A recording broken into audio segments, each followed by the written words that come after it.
নমস্কার বন্ধুরা, জয় মা কালী বেঙ্গলি চ্যানেলে আপনাদেরকে আমি স্বাগত জানাচ্ছি। আজকের ভিডিওটি প্রথম থেকে শেষ পর্যন্ত মন দিয়ে দেখবেন এবং শুনবেন, কেননা আজ আমি আপনাদের গৃহপ্রবেশের 10টি মন্ত্র বলে দেবো। অর্থাৎ আপনি যদি নতুন বাড়ি তৈরি করেছেন, নতুন বাড়ি নির্মাণ করেছেন, বা হয়তো কোনো ফ্ল্যাট কিনেছেন, কোনো বাড়ি কিনেছেন, তো সেই গৃহে, সেই বাড়িতে ঢোকবার আগে যে গৃহপ্রবেশ করা হয় সেটা কিন্তু করতেই হয় প্রত্যেককে। কেননা নতুন গৃহ তৈরি করার পর, নতুন বাড়ি তৈরি করার পর, বা কোনো নতুন ফ্ল্যাট বা বাড়ি কেনার পর অবশ্যই গৃহপ্রবেশ করে তাতে কিন্তু প্রবেশ করতে হয়, এতে কিন্তু শুভ হয়। ঠিক আছে, তো সেই 10টি মন্ত্র আমি বলে দেবো এবং প্রয়োগ বলে দেবো কী করতে হবে। ঠিক আছে, ছোট ছোট মন্ত্র এবং প্রয়োগ রয়েছে, 10টি মন্ত্র আমি বলবো, আপনি যে কোনো একটা মন্ত্র নিয়ে কাজ করবেন। ঠিক আছে, অবশ্যই ভিডিওটা প্রথম থেকে শেষ পর্যন্ত দেখবেন। তার জন্য বলে রাখি যে আজকের ভিডিওটি আধ্যাত্মিক বিষয়ের উপর ভিত্তি করে প্রস্তুত করা এবং লোকবিশ্বাস অনুযায়ী প্রাচীন তন্ত্রশাস্ত্র থেকে সংগৃহীত করা বিদ্যা।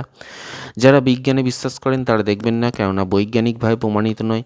যারা ঈশ্বর বা ভগবানে বিশ্বাসী, তন্ত্রমন্ত্রে বিশ্বাসী বা আধ্যাত্মিক বিষয়ের উপর চর্চা রয়েছে, বিশ্বাস রয়েছে, তারাই কিন্তু ভিডিওটা দেখবেন। তো চলুন শুরু করছি। গৃহপ্রবেশের 10টি কী মন্ত্র রয়েছে এবং প্রয়োগ রয়েছে আপনাদের স্ক্রিনে যাচ্ছে, দেখুন কি বলছে। নিচে 10টি মন্ত্র দেওয়া হলো। নতুন গৃহ নির্মাণ করে গৃহপ্রবেশের আগে পুজো, হোম এবং আত্মীয় স্বজন প্রভৃতিকে নিমন্ত্রণ করার ইচ্ছা হলে করবেন।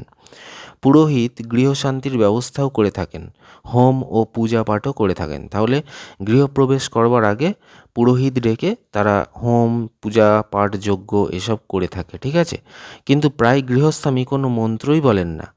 যদি গৃহপ্রবেশ করেন অথবা ভাড়া করা নতুন গৃহে প্রবেশকালে, ঠিক আছে, আপনি যদি ভাড়া বাড়িতেও নতুন ঢুকতে চাইছেন সেক্ষেত্রেও করতে পারেন, অথবা আপনি নতুন বাড়ি তৈরি করেছেন বা বাড়ি কিনেছেন, ফ্ল্যাট কিনেছেন, তো আপনি সেক্ষেত্রেও কিন্তু করবেন। ঠিক আছে, অনেক সময় গৃহস্বামীরা মানে যে ওই ওনার মানে সেই বাড়ির যে মালিক সে কিন্তু করে থাকে না এই কাজগুলো, যে হোম যজ্ঞ পূজা পাঠ পুরোহিত ডেকে এসব কিন্তু করে না।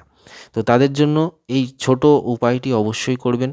যারা বড় করে জাঁকজমক করে করতে পারছেন না বা করবেন না বলেছেন তারা এই ছোট্ট কাজটা করবেন। ঠিক আছে, তো নতুন গৃহে প্রবেশকালে যদি দরজার ওপর দাঁড়িয়ে এই 10টি মন্ত্রকে নিম্নোক্ত ক্রমে একবার পড়ে নেন বা পড়ে নেওয়া যায়, তাহলে গৃহপ্রবেশ খুব শুভ হয়ে থাকে এবং তারপরে কোনো বাধাবিঘ্ন এসে উপস্থিত হয় না। আচ্ছা, তাহলে কি বলছে যে বাড়িতে ঢোকার আগে তখন আপনি দরজার সামনে দাঁড়াবেন। ঠিক আছে, ঢোকবার আগে কিন্তু বাইরে দাঁড়াবেন এবং দরজাটার সামনে দাঁড়াবেন। সেই বাড়ির দরজার সামনে দাঁড়িয়ে পরপর 1 থেকে 10 পর্যন্ত যে মন্ত্রগুলো রয়েছে আপনি সেইভাবেই কিন্তু পড়বেন। 1 2 3 4 এইভাবে যে মন্ত্রগুলো আমি বলবো সেইগুলোই কিন্তু বলতে হবে। ঠিক আছে, তো মন্ত্রগুলো কি, এই মন্ত্রগুলো পড়লে বলছে কোনো বাধা বিঘ্ন এসে উপস্থিত হয় না। তো মন্ত্র কি, প্রথম মন্ত্র গৃহ প্রবেশায় নম, দ্বিতীয় হচ্ছে গৃহ প্রবেশায় নম নম, 3 হচ্ছে গৃহ প্রবেশায় শুভ নম, 4 হচ্ছে গৃহ প্রবেশায় শান্তি ভব, 5 হচ্ছে গৃহ শুক্রায় নম, 6 হচ্ছে গৃহ বৃহস্পতি নম, 7 হচ্ছে গৃহ বুধায় নম, 8 হচ্ছে গৃহ মঙ্গলায় নম, 9 হচ্ছে গৃহ সোমেশ্বরায় নম, 10 হচ্ছে গৃহ রবি নম নম। তাহলে 1 থেকে 10 পর্যন্ত একবার আপনি বলে নিয়ে তারপরে ঘরেতে প্রবেশ করবেন। ঠিক আছে, এটাই কিন্তু তন্ত্রশাস্ত্রে বলা রয়েছে, আপনারা দেখতে পেলেন। অবশ্যই একটি লাইক দেবেন, চ্যানেলটি সাবস্ক্রাইব করবেন আর 50 জনকে শেয়ার করে কিন্তু কাজটি করে দেখবেন। আর এই চ্যানেলে অনেক ভিডিও রয়েছে, দেখতে থাকুন। ধন্যবাদ।